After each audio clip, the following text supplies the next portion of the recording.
Hello दोस्तों, अगर आप 2026 में बैंक ऑफ इंडिया में अपना एक रेगुलर सेविंग्स अकाउंट ओपन करवाने की सोच रहे हो और आप ये तय नहीं कर पा रहे हो कि मैं बैंक ऑफ इंडिया में अपना सेविंग्स अकाउंट ओपन करवाऊं या फिर ना ओपन करवाऊं, तो दोस्तों इस वीडियो को बिल्कुल भी स्किप मत करिएगा, क्योंकि इस वीडियो में हम छोटे से छोटे पॉइंट को भी कवर करने वाले हैं। इस वीडियो में हम ये देखेंगे कि बैंक ऑफ इंडिया के कर्मचारियों का व्यवहार कस्टमर के प्रति किस तरीके का होता है अगर आप सेविंग्स अकाउंट ओपन करवाने के लिए जाते हो तो। इसके अलावा सेविंग्स अकाउंट्स के ऊपर आपको कितना बेनिफिट्स देखने को मिलता है और कितना आपको हिडन चार्जेस देना पड़ता है, सब कुछ हम पॉइंट टू पॉइंट डिस्कस करेंगे। तो वीडियो स्टार्ट करते हैं। दोस्तों, bank of India government sector का बैंक है। इसके अलावा अगर हम मोबाइल बैंकिंग और इंटरनेट बैंकिंग को लेकर के बात करें तो भाई इनके मोबाइल बैंकिंग एप्लीकेशन के ऊपर 3.5 का रेटिंग है और 90,000 लोगों ने रिव्यू दिया हुआ है। साथ ही साथ 87 MB का ये एप्लीकेशन है और लगभग 10 मिलियन प्लस लोगों ने डाउनलोड करके रखा हुआ है इस एप्लीकेशन को। तो यहाँ पर भाई इनका मोबाइल बैंकिंग एप्लीकेशन कोई खास नहीं है, यहाँ पर आपको ज्यादा फीचर्स वगैरह देखने को मिलेगा नहीं। हालांकि यहाँ पर आपको कुछ बेसिक फीचर्स देखने को मिल जाता है, जैसे कि फंड ट्रांसफर वगैरह करना, बिल पेमेंट वगैरह करना, ये सब फीचर्स आपको इनके मोबाइल बैंकिंग एप्लीकेशन में देखने को मिल जाता है। इसके अलावा आप स्टेटमेंट वगैरह चेक कर सकते हैं, यानी कि जो बेसिक फीचर्स होता है वो आपको देखने को मिल जाता है। इसके साथ साथ यहाँ पर बैंक ऑफ इंडिया DICGC से इंश्योर होता है।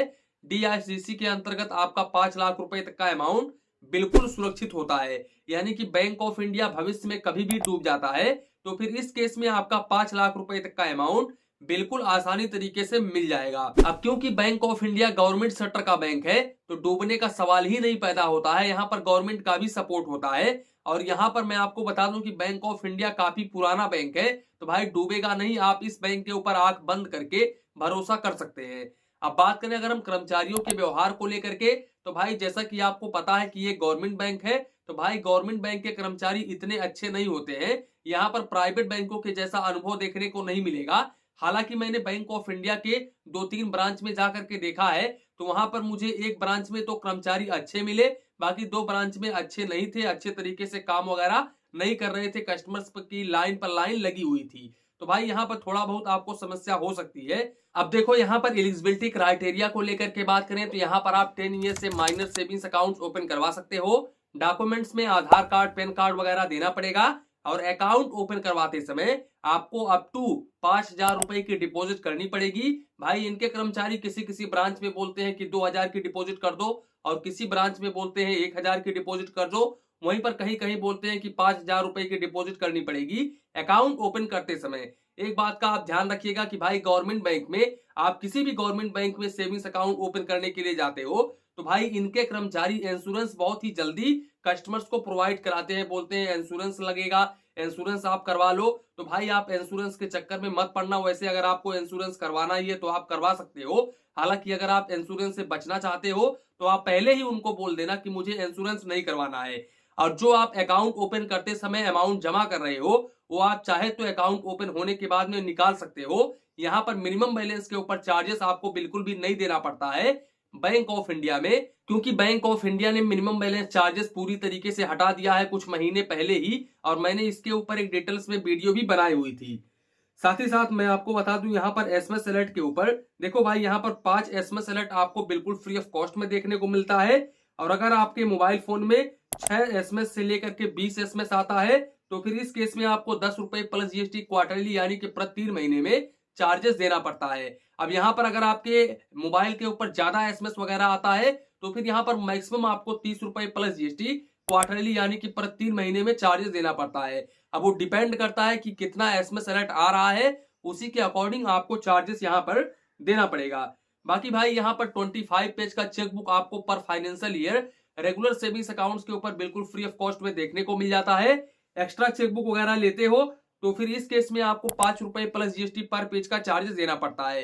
एक चीज मैं आपको क्लियर कर दूं कि ये वही सेविंग्स अकाउंट्स होता है जब आप किसी भी बैंक ऑफ इंडिया के ब्रांच में जाते हो सेविंग्स अकाउंट्स ओपन करवाने के लिए, तो बेसिकली आपको यही सेविंग्स अकाउंट्स ओपन करके देते हैं। अब इसको आप रेगुलर सेविंग्स अकाउंट भी समझ सकते हो, SB अकाउंट भी समझ सकते हो और नॉर्मल सेविंग्स अकाउंट भी समझ सकते हो, ये सेम सेविंग्स अकाउंट्स होता है।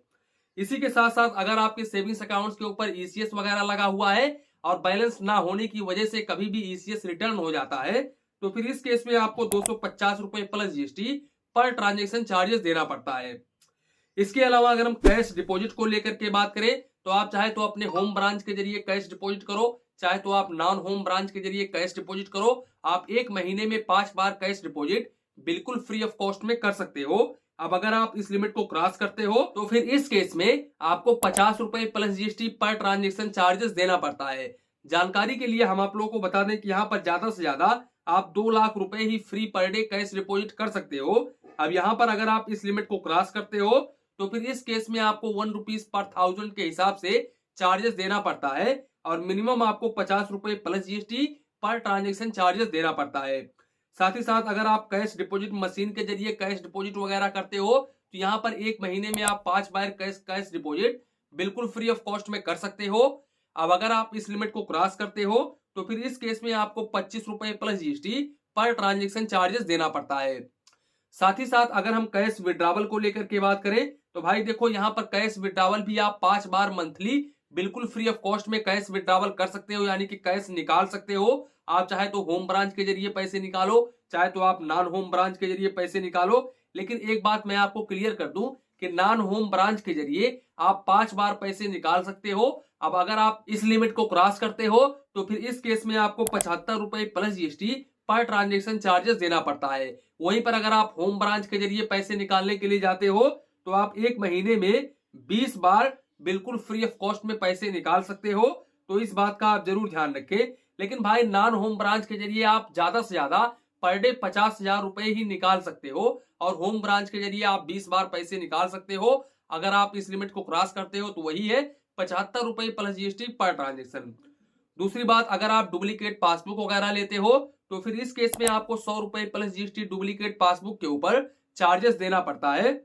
साथ ही साथ अगर आप डीडी यानी कि डिमांड ड्राफ्ट वगैरह इशू करवाते हो तो अप टू 5,000 रुपए अमाउंट के ऊपर यानी कि 5,000 रुपए का डिमांड ड्राफ्ट वगैरह बनवाते हो तो फिर इस केस में आपको 25 रुपए प्लस जीएसटी, 5,000 से लेकर के 10,000 का बनवाते हो तो 50 रुपए प्लस जीएसटी, और यहाँ पर 10,000 रुपए से लेकर के 1 लाख का बनवाते हो तो 5 रुपए पर 1000 के हिसाब से चार्जेस देना पड़ेगा। वहीं पर 1 लाख रुपए से लेकर के यहाँ पर मैक्सिमम 1 लाख रुपए से ऊपर का अगर आप डीडी बनवाते हो तो फिर इस केस में आपको 4 रुपए पर 1000 के हिसाब से चार्जेस देना पड़ेगा और मैक्सिमम आपको 15,000 रुपए यानी कि मैक्सिमम आपको 15,000 रुपए प्लस जीएसटी चार्जेस देना पड़ेगा। साथ ही साथ इस अकाउंट के ऊपर यूपीआई भी आपको देखने को मिल जाता है, जैसे कि गूगल पे, फोन पे, पेटीएम वगैरह आप यूज कर सकते हो। पर डे आप 1 लाख रुपए तक यूपीआई कर सकते हो। इसके अलावा भाई अकाउंट की कोई भी लिमिट नहीं होती है। यहाँ पर अकाउंट में आप जितना मर्जी चाहे उतना बैलेंस रख सकते हो। साथ ही साथ मैं आपको बता दूं कि यहाँ पर बैंक ऑफ इंडिया आपको क्लासिक वेरिएंट का डेबिट कार्ड ऑफर करता है। इस डेबिट कार्ड के ऊपर आपको 250 रुपए प्लस जीएसटी रिप्लेसमेंट फीस, इसके अलावा यहाँ पर एनुअल मेंटेनेंस चार्जेस 250 रुपए प्लस जीएसटी देना पड़ता है। साथ ही साथ अगर आप इस एटीएम कार्ड से किसी भी एटीएम मशीन के जरिए पैसे वगैरह निकालने के लिए जाते हो और किसी कारणवश यानी कि अकाउंट में बैलेंस ना होने की वजह से ट्रांजेक्शन वगैरह डिक्लाइन हो जाता है तो फिर इस केस में आपको 20 रुपए plus GST per transaction charges देना पड़ता है। तो इस बात का आप जरूर ध्यान रखें। इसके अलावा अगर हम बात करें काउंट ऑफ ट्रांजेक्शन को लेकर के तो भाई इनके एटीएम कार्ड से, इनके ओन बैंक के एटीएम से एक महीने में 10 फाइनेंशियल और नॉन फाइनेंशियल ट्रांजेक्शन कर सकते हो। अब अगर आप इस लिमिट को क्रॉस करते हो तो फिर इस केस में 10 रुपए प्लस जीएसटी पर फाइनेंशियल ट्रांजेक्शन के ऊपर चार्जेस देना पड़ता है और नॉन फाइनेंशियल ट्रांजेक्शन यहाँ पर बिल्कुल फ्री ऑफ कॉस्ट होता है। साथ ही साथ मैं आपको बता दूं कि इनके एटीएम कार्ड से दूसरे बैंक के एटीएम से मेट्रो सिटी से आप 3 ट्रांजेक्शन कर सकते हैं और यहाँ पर नॉन मेट्रो सिटी से 5 फाइनेंशियल और नॉन फाइनेंशियल ट्रांजेक्शन कर सकते हैं। अब अगर आप इस लिमिट को क्रॉस करते हैं तो फिर इस केस में फाइनेंशियल ट्रांजेक्शन के ऊपर 21 रुपए प्लस जीएसटी और नॉन फाइनेंशियल ट्रांजेक्शन के ऊपर 8 रुपए plus GST per transaction charges देना पड़ता है। दोस्तों यहाँ पर मैं आपको बता दूं कि काफी सारे बैंकों ने इस सर्विस चार्जेस के ऊपर 23 रुपए बढ़ाया है, लेकिन भाई इनका अभी तक 21 रुपए ही है। इन्होंने अभी तक बढ़ाया नहीं है, कोई भी नोटिस भी नहीं अपने वेबसाइट के ऊपर जारी किया है, तो यहाँ पर मैं आपको क्लियरिफिकेशन नहीं दे सकता। इन्होंने सिर्फ यही लिखा है कि भाई 21 रुपए प्लस जीएसटी पर फाइनेंशियल ट्रांजेक्शन के ऊपर चार्जेस देना पड़ता है। यहाँ पर आप देख सकते हैं मैं जो भी बातें आपको बता रहा हूँ वो मैं विथ प्रूफ बता रहा हूँ, आप देख सकते हैं, स्क्रीन पर पढ़ सकते हैं। तो दोस्तों यहाँ पर आप चाहे तो बैंक ऑफ इंडिया में अपना एक सेविंग्स अकाउंट ओपन करवा सकते हैं और आप चाहे तो किसी और बैंक के साथ में भी जा सकते हैं, किसी और बैंक में भी अपना सेविंग्स अकाउंट ओपन करवा सकते हैं। तो कुल मिलाकर के ये था बैंक ऑफ इंडिया का रेगुलर सेविंग्स अकाउंट। इसी के साथ में वीडियो समाप्त करते हैं। वीडियो पसंद आया हो तो प्लीज वीडियो को एक लाइक करिए और अपने चैनल फाइनेंस बैंकिंग को सब्सक्राइब करिए। मन में कुछ डाउट हो, कंफ्यूजन हो तो प्लीज कमेंट करिए। धन्यवाद, मिलते हैं नेक्स्ट वीडियो में।